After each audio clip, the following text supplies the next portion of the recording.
So welcome to Anna University. And only yesterday I think you have completed your the process, admission process. So I can say you're all fortunate to join here, the reputed Anna University. So how many of you are feeling really happy? Anyone who is not happy with any of the procedures adopted here, or suppose if you have any feedback, okay, so please email me. So it is directorresearch@annauniv.edu, which I'll be checking every day. Okay, suppose if you have any problem, suppose if you have any real problem, please send email. So we'll definitely look into that and we'll answer immediately. Which is given to me is research methodology, the introduction. So the entire course is actually research methodology. I thought I can give the introduction session, which is the research methodology. So what is actually research? We know research is a very powerful instrument of knowledge and development. Research is a movement from known to the unknown. So the method we employ for obtaining the knowledge of the unknown is called the research. So we have many definitions for research. So a movement from known to the unknown is called the research. The word research, it is re and search. So what do you mean by this? A systematic investigation to gain new knowledge from already existing facts. Research. So we have some existing facts. We are investigating systematically to gain new knowledge from the already existing facts. So that is why it is called the research. So it is basically search for truth. So what is the truth? So we wanted to find it. So that's why we are going for the research. So research contributes significantly to the progress of the nation as well as an individual with commercial, social and educational advantages. And the research is an important parameter to judge the development of any nation. Okay. So in the developed countries, many researchers are there, many research in different fields are going on in developed countries. So that is why we call the countries as developed countries. In India, we are a developing country, we do many research. And so actually every one of you have given some one-page abstract. Is it so? So you have chosen the broad field in which you are going to work. Okay. Sorry. So what is the age of research? We know it is as old as human civilization. So actually we were in Stone Age.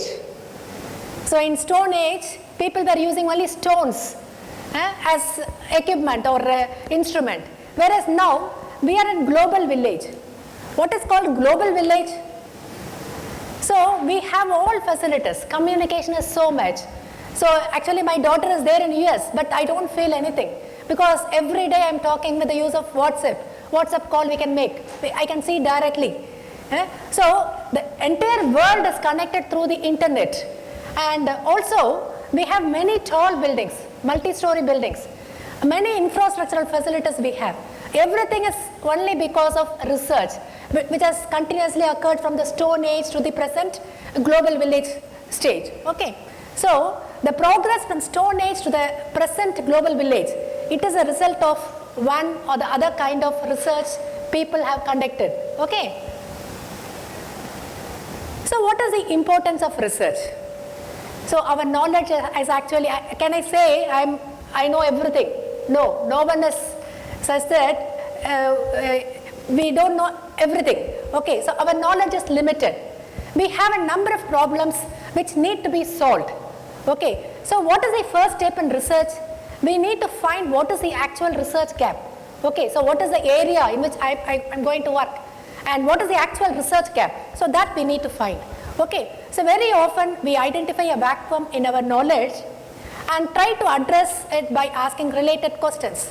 Research through systematic study makes available a variety of methods which help in finding the solutions. So we have many research methods available. So research is regarded as an objective, methodical, well-determined scientific method of investigation. So we have different definitions for research. So just I am introducing that. So through research, a stock of the current scenario is taken and it guides for decision making for the future. Okay, so we carry out our mundane daily task. We carry out our mundane daily task on the basis of our common sense. However, this may not be the correct approach. Okay, so we'll have to find out what is the best under the current situations, and research serves this task the best. Okay. So another angle of research is that it helps to gather information. So the findings can be recorded and then analyzed to judge the validity of the information. So research is a systematic investigation into and study of materials and sources. It helps to pursue your interest, learn something new, hone your problem-solving skills, and come out with results that can contribute to enhancement of knowledge. Practice of research adds depth to research papers as students are kept abreast of the latest information. Through learning from real-world case studies and by seeking the guidance of faculty members, help students secure up-to-date information. Suppose if you have chosen your area of research, so what is the next step you are doing? So how do you get, what are the other previous works that are carried out? So just by referring the literature. Okay, so by doing research and publishing it, okay, so we are making others also to update the knowledge. Okay. So that is another advantage of research.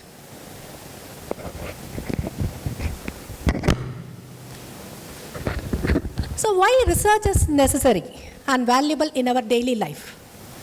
Why research is necessary? We know it is a tool for building knowledge and facilitating learning. Okay, and it is a means to understand the issues and increase public awareness. It helps us succeed in business. Okay, and it allows us to disprove lies and support truths.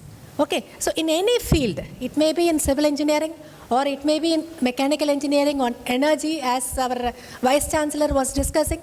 In any field, research helps us to improve the knowledge. And finally, the development of any nation, it depends on the research. So that has occurred or carried out in that particular nation. Okay. So why research is necessary? So I am just giving some examples from civil engineering. So can you see the first figure? So actually it is a graph which shows the material of 100 tallest buildings per decade. 100 tallest buildings were considered. Okay, 100 tallest buildings. What is actually, can anyone tell what is the maximum number of story in Chennai? In any building? Any idea you have in Chennai? 2 or 3? No, what is the maximum height? So have you just crossed, have you traveled in this OMR road? So have you seen this Hiranandini towers? Okay, so near one toll gate, you can see a number of tall buildings. So I think it is having some 40 to 45 floors. So in Chennai also we have many number of tall buildings. Okay, so here what is done is, so 100 tallest buildings were considered. And see, actually it is not visible, sorry for that. So this is 1930, 1940, 50, etc. Up to this is 2012. The last one is 2012. When you see this 1930 scenario, the blue color is more. So the blue color, it is actually the steel. So the buildings which are constructed using steel, the structural steel is used. Okay. Whereas when you consider this 1930, 40, etc., you can see the blue color, it is gradually reduced. Now when you see the scenario, the recent scenario, you have the blue color, red color is more, and the green color is there, and some other colors are also there. So this blue color is actually steel, the red one is concrete, the green one is composite. So what does it mean? So by doing research in the field of, say, material. So what is previously we know, we were thinking that only steel has the more strength, both tensile and compressive strength. Whereas now we were able to develop concrete, which is called the ultra high performance concrete. So which has high strength, ultra high strength. Okay. So previously in 1959, I'll show the other slide also. Actually, we were using only M15 grade concrete. So what do you mean by M15? Any civil engineering student can answer this. What is M15 grade? So the strength of the concrete at 28 days is 15 Newton per mm square. Whereas now people are using, say, M175. One of my students, she has done research and she has come out with a mix which can give 175 Newton per mm square. Just imagine, 15 is very less compared to 175. So now we have got very high strength, which is called the ultra high strength concrete. Okay, so that when you design a, say, column or a beam with M15, and when you design the same beam for the same load with M175, you can just imagine the size of members required. So now we can go for tall buildings. Okay, so the continuous research, so that has given many number of solutions. Okay, so that is the reason nowadays instead of steel, we are going for concrete, which is the red color. The green one is composite. What do you mean by composite? We know that steel is very strong in tension, whereas concrete is very strong in compression. So we are using the strength of both. Okay, so we are utilizing it perfectly. Okay, so that we can go for the composite section. So many research are being conducted in composite sections also. I think Arpudam can answer. So what are the different composite sections we have? We have steel concrete composite section. Okay, so what is steel concrete composite section? We are using both steel and concrete. They are placed at the appropriate position. So that you might have heard about CFST. What is CFST? Concrete filled steel tube. Anyway, so many researchers are working on the different materials, and so that is due to that. So this is the development that has occurred from 1930 to 2010. It is listed here. So nowadays, 82% of, so referring this, 82% of the 100 tallest buildings are either concrete or composite. You just see this graph. Okay, so the steel, we are using steel, but only steel we are not using. We are going for the composite construction. Okay, so this is the graph, so which explains about that. So this is another graph wherein in the y-axis we have number of stories.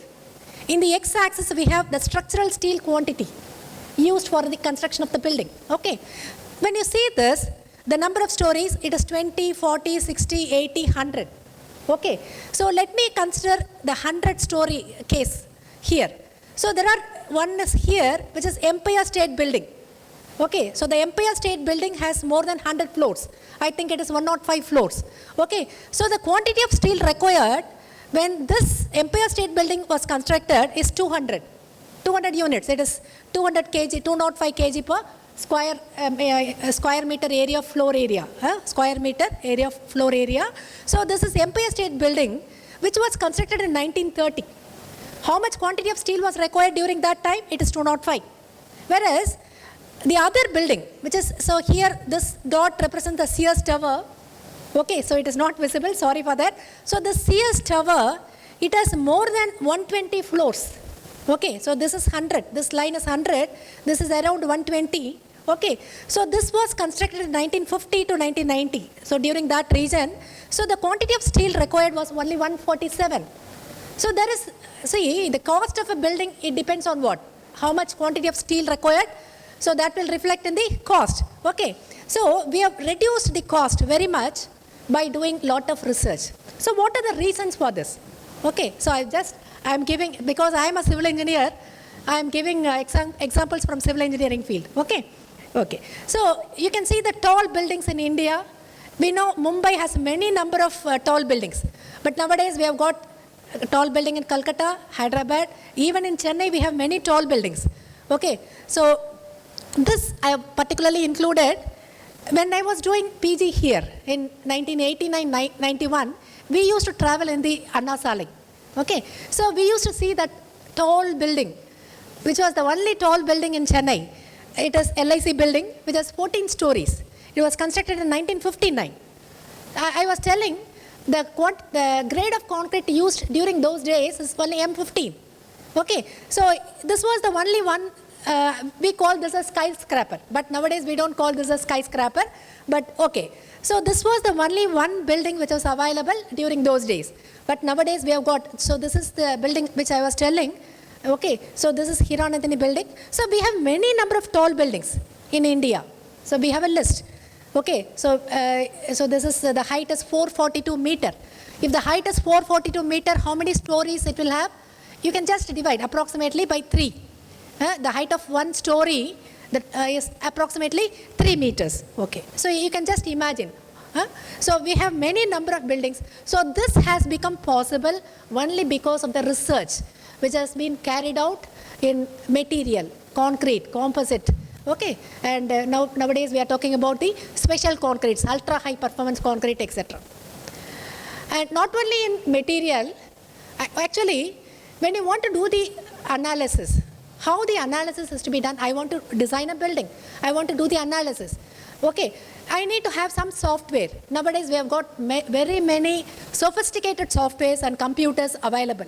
Previously when we used to design, we use normally manual methods will be taking a lot of time. It gives only the approximate solution, whereas nowadays we have got sophisticated softwares. So that is again another research in computer science field. Okay, so we do research in, as Professor Velraj sir was telling, research is done in all fields. Everyone is interconnected. Okay.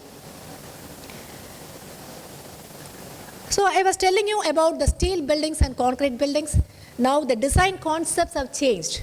Previously we used to have force-based design, then displacement-based design has come.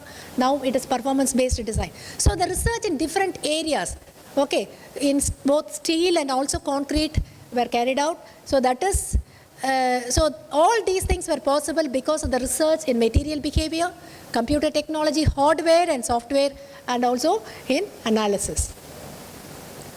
So let us come to this research again. What are the basic characteristics of research?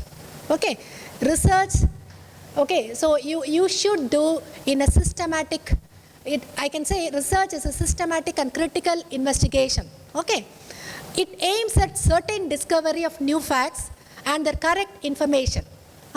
It can also be a revision of accepted laws or theories in the light of discovery of new facts. As Professor Velraj sir was telling, law of conservation of energy. So the same concept, he was working for more than 2 decades. Okay, so any basic accepted laws can be revised or can be updated. Personally, what is research? Do you invent any new things in that? So that is a question normally any common person will ask. So do we investigating any new things? No. We can do some steps towards some positive steps, I can say. Okay, so it can be revision of accepted laws or theories in the light of discovery of new facts. It can be a practical application of new or revised conclusions or theories or laws. Okay, so it can be a revision. Okay, somebody has told something as the final result. It may not be correct. You can prove that it is not correct, and so this is a correct answer. You can suggest. After some time, somebody else can tell that whatever you have suggested is wrong. Okay, so that is actually the research. Research is an objective inquiry with an open mind. Research is directed towards a solution to a problem. It is a study of cause and effect. It follows a definite method or procedure. It is some genuine contribution to the knowledge. It can be a new insight, a new relationship that may lead to a new frame of reference. So these are the basic characteristics of research. What is a thesis? So after 2 years, after you publish your paper, you'll be worried about writing thesis. What is thesis? It is a product of research. Okay, a thesis should not be, please note that. A thesis should not be an imitation, a repetition, a compilation, or an emotional appeal, or a biased document guided by patriotism or implied propaganda, etc. Okay, so I am just telling what are the don'ts. Okay, so don't copy from any previous study. Okay, so give everything with ethics. Okay, so don't copy simply. So it should not be an imitation, repetition, compilation or emotional appeal, and etc. So research degrees. What are the different research degrees we'll be getting after we do research? MPhil in the case of science graduates, MS or PhD.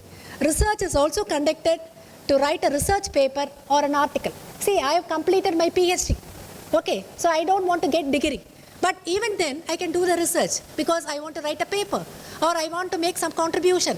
Okay, so that is research is conducted to write a research paper or a research article. In fact, postdoctoral research in the same subject area is a significant contribution to the growth of knowledge. Okay, see, once when you complete your PhD, you can try for applying postdoctoral research. You can go to some abroad countries. Okay, so actually I got an opportunity to visit University of Canterbury, New Zealand, where I was doing research on earthquake engineering. So it is sponsored by Government of India. Okay, so we have many schemes. Even in our website, we have listed what are the agencies which provide fellowship. Okay, once when you complete your PhD, you can apply for the postdoctoral research also. So what are the types of research? So it can be a pure research, which is called the basic research, or it can be an applied research. I hope you can understand what is pure or basic research and applied research. So actually, I have 3 lines, but it is not visible. I think there you can see. What is the framework for good academic practices? Framework for good academic research practices. So this can be in 3 stages. One is research design, the research design. The other one is conducting research or the conduct of research. The third one is research dissemination.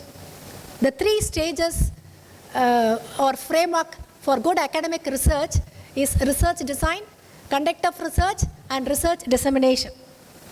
So let us see what is to be done during this stage. Research design, planning. So you need to plan. Planning is very important. This is the very important stage. The research design is the important stage. So it has 4 steps. So step 1 is planning. So describe the research objectives and rationale. Develop a project plan with milestones, roles and responsibilities. Ensure the viability of the study in view of resources, expertise, facilities and funding. See, after choosing an area, if I come to know that this facility is not available in the institute where you are working or where you are studying, then you need to change your research area itself.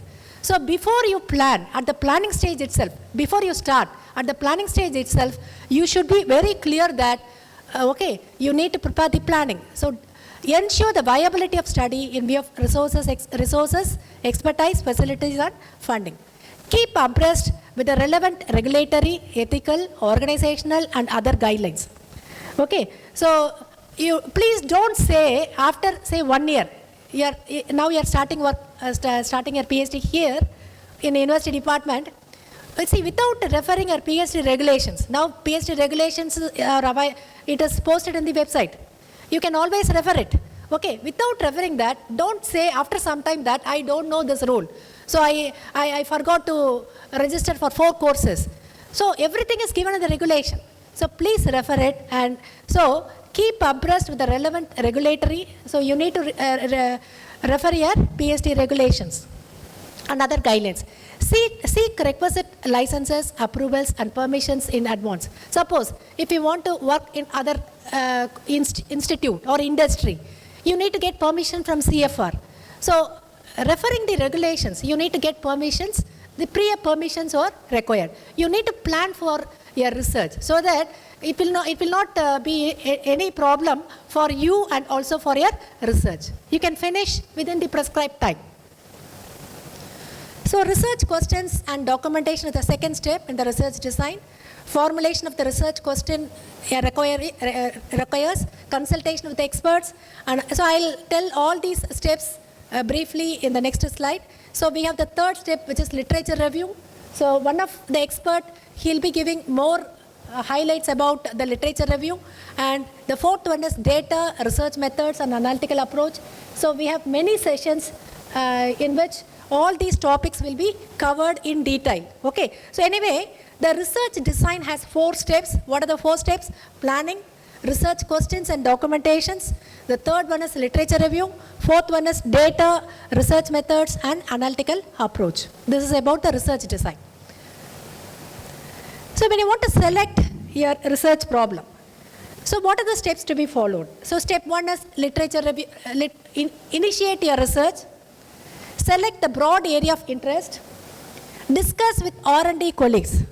Once after choosing the broad area, okay, you need to identify who are the R&D, who are the research and development colleagues who are working in the same area or the allied area. You need to have discussion. So how to have the discussion?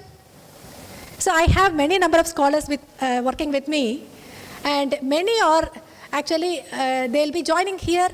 Many students, they have not attended any conferences or seminars because of COVID, of course. Otherwise, what is to be done? Whenever any conference or any seminar is organized in other institutes, you please go and attend. Okay, so go and attend, discuss with all the speakers whenever possible. Ask any questions. If you have any doubts, don't hesitate to answer. Ask the questions. Please ask the questions immediately so that you'll get to know the people who are working in that area, which will be very much helpful for you in carrying out your research. That is very important. Okay, so once your broad area of interest is selected, discuss with R&D colleagues. Then attend a conference, workshop, STTP in selected domain. Okay, identify few problems in the domain, validate for the research potential from the domain expert. You need to have a discussion again. After narrowing down your research area, discuss with your domain expert. If you are satisfied, if it is yes, then you can proceed with the problem. Okay, so these are the steps to be followed for the selection of the research problem. The second one is conduct of research. Okay, so conducting research has, these are the 4 steps: research execution, documentation and data storage, checks for the plagiarism, falsification, fabrication, misrepresentation, etc. So I am not going into detail because all these topics will be covered by other speakers in detail. Okay, then collaboration and authorship, finally the intellectual property. So actually these are the different research which were carried out at our Anna University in our civil department. So actually I was telling about the different construction, steel construction, concrete, composite. So this is one case where we studied about the behavior of, this is composite column. Okay, so the steel tube which is filled with concrete inside. So we studied about the connection here. So this is a composite connection, I can say. This is another study which we carried out here, which is about the slab effect on the building seismic performance. So we studied about the structural performance here. So this is material study, this is structural performance, and also we carried out some live load test. So this is one research which is conducted in Anna University. So actually what you see is the live load test on a bridge. This is a bridge near Coimbatore.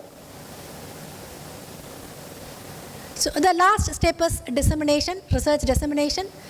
So when you want to publish your paper, what is important is selection of the right medium for publication.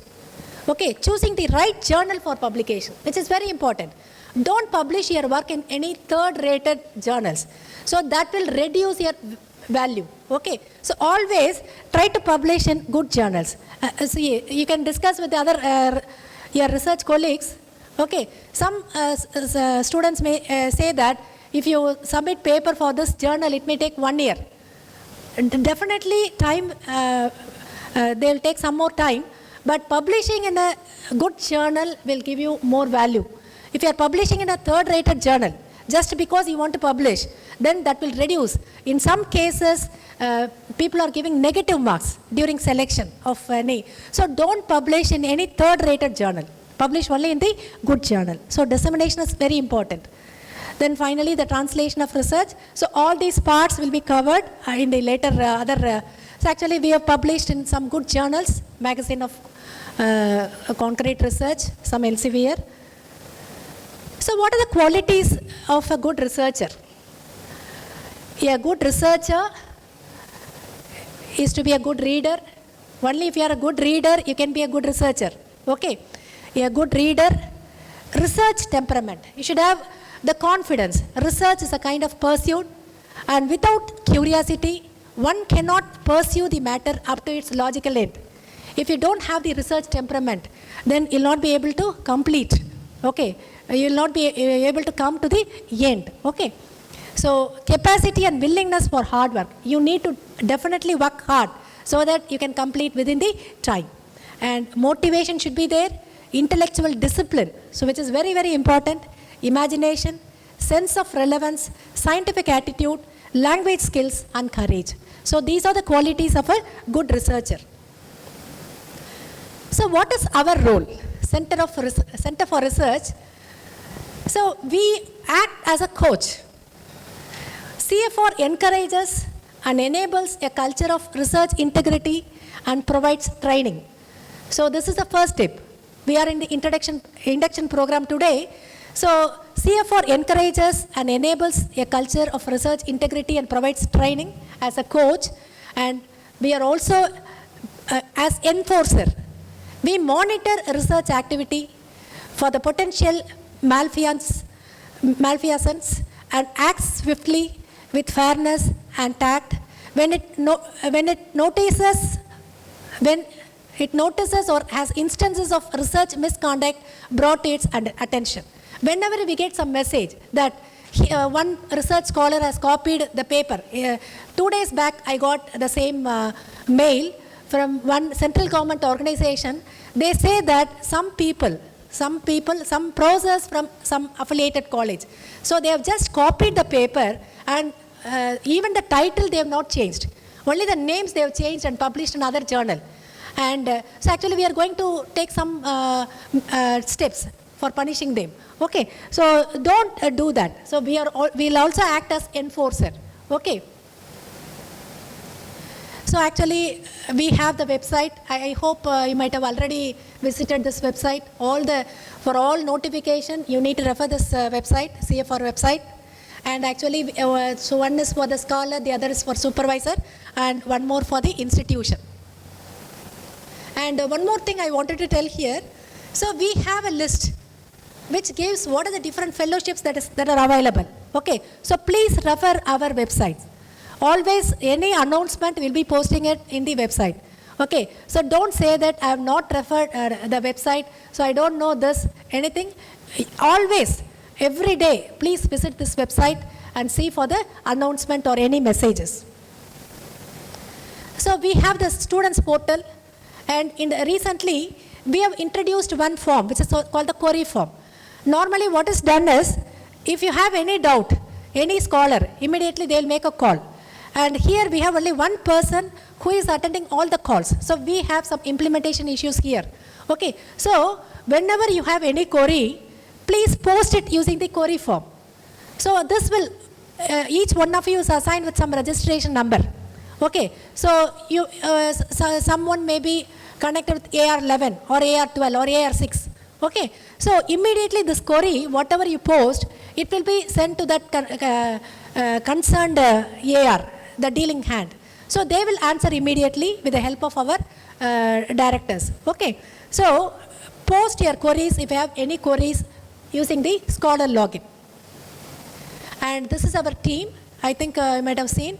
So myself as Umarani, and Dr. Kumaresan sir is there. Sir. So actually he's Dr. Kumaresan. Anyway, he'll be handling one session for you. And we have Dr. Shobha. Dr. Kumaresan sir is from Mechanical Department, and she is Dr. Shobha. She is from English Department. If you have any doubt in English, thesis writing, she'll be helping you definitely. Okay, but yeah. And we have Soundarnayagi madam. Actually, she is from Civil Engineering. She is another Deputy Director. So we have a strong team here. Okay, but how many scholars are there? We have totally around 12,000 to 13,000 scholars are there. So we deal with many issues, admission. So we are always hectic. So any important issue which is to be addressed by CFR, you can always raise the queries. Ilana, you can just discuss with your friends, and you can, any query, or otherwise please post it in query form. Okay. So this is about CFR. Of course, we have the other administrative staff members, and Soma sir. So many administrative faculty are there. So actually they are looking for the computer section here. Mr. Mahesh and Ganesh. We have other yaar parking Srini. Our namaskar Vilya. So they are from CFR. We have Sangabai. So many, we have a team. We have a strong team. The directors, we have 4 directors totally, and other administrative staff are also there. So these are the references. So actually I referred to this book, Kotari, and other book. I wanted to show one more doc. So this is the guidance document for good academic research practices. It is published by UGC. So always we follow UGC and AICTE norms. Most of our regulations, so they are governed by UGC and AICTE. So it is given, how many pages are there? 56. So it gives all good practices, good academic research practices. All good practices are listed. So please refer this. Okay. So please make a note. You need to have a copy of this, and also you need to have the regulation book, PhD regulations. It is available in CFR website. So please refer that also. So thank you for the patient hearing. But anyway, thank you for the patient hearing. So any doubts, we'll discuss later. Not immediately, we'll discuss later. Because time enna? Time irka? Okay. So thank you. And any queries?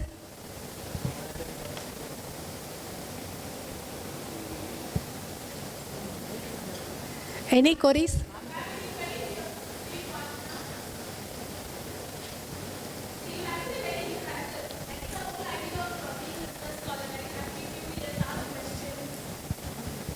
Make it more interactive. See, when you ask questions, sir சொன்ன மாதிரி நிறைய questions கேட்டால் தான் you'll gain knowledge. And the speakers, they will get motivated only if you ask questions. இல்லைனா இப்போ போல கிளாஸ்லேயே இருக்க மாதிரி இருந்தால் என்ன ஆகும்? So that will not be interesting. Okay. So actually you are very fortunate to have this induction program. You know, CFR, we have lot of other works, administrative works.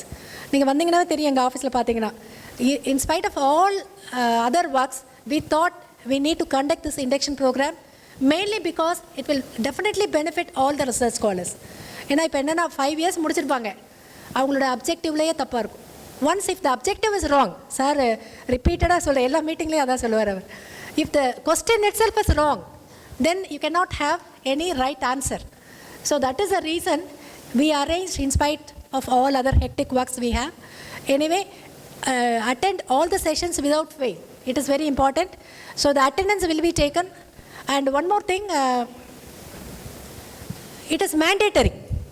Okay, so you can, the confirmation process, it is completed in எப்போ நம்ம consider பண்ணுவோன்னா இந்த இதில் attendance இருந்தால். So this attendance is very important.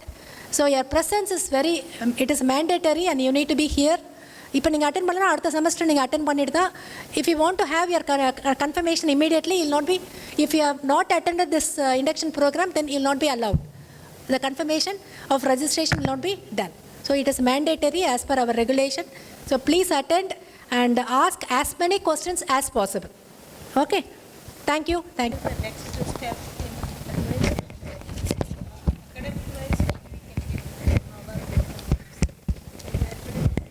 next we need to register with the COE examinations. Okay. So everything is given in the regulation book. So please refer the regulation book. If you have still any queries, we'll answer it. Okay. So I think all of you have received your PR and DC, Provisional Registration Certificate. So initially your admission is called the Provisional Registration. Once if you complete your courses and after the conduct of the second meeting, and if the DC members approve, then your registration is confirmed, which is called the confirmation. But I was telling you, for confirmation, you need to have the attendance in induction program. That is mandatory. Okay. So step 1 is You have received your PRDC, and I hope your DC meetings are all over. DC meetings are all over, okay? Once in the first DC meeting, so you'll be given the courses. What are the courses to be handled? This time we have given one more, so actually I forgot to mention that. Only from this time onwards, we are allowing the scholars to take online courses. It is again one important reforms which we announced recently. So you can attend any NPTEL course, many NPTEL courses related to your works. So that is available. You are allowed to apply for the NPTEL online, attend NPTEL courses also, online courses, NPTEL or SWAYAM.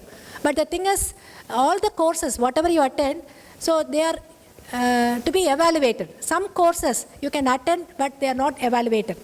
So only the courses which are being evaluated, you need to attend. Choose the courses in that way. Okay. So if there are no other queries, then the next session will be handled by our professor. Thank you. Thank you, ma'am. A small introduction about our dynamic director. Dr. C. Umarani obtained her BE Civil first class with distinction from GCT Coimbatore and ME Structures first class with distinction from CEG Anna University and PhD Civil Engineering from CIT Coimbatore. Aduthathu ma'am. Coimbatore and PDF from University of Canterbury, New Zealand. She has 33 years of teaching experience, 19 years in IRTT Erode. She was one of the 6 candidates selected for international research in earthquake engineering with NPEE scheme by MHRD. She was awarded research project by DST under the Young Women Scientist scheme. As a researcher, she has established R&D collaboration with the University of Canterbury, New Zealand. She was invited for a seminar talk in 2014 by UZ New Zealand. She has carried out seismic performance evaluation of bridges by field testing and presented research findings before the Bridges Committee at TRB, USA. She has successfully completed research project funded by DST, AICTE and UGC. She has guided 12 PhD scholars and currently guiding 5 PhD scholars. She has published 33 papers in the international journals and 12 papers in national journals.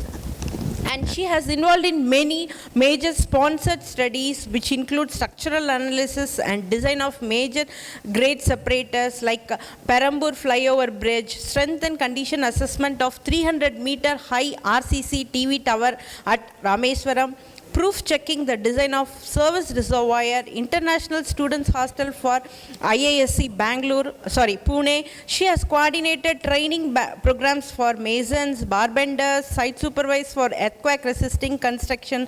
She is one of the experts in the special investigation team for Maulivakkam building collapse case. She is a fellow member of Institution of Engineers and life member of so many societies. We thank our dynamic, intellectual, good human being director. Thank you, ma'am. Thank you for your wonderful lecture, ma'am.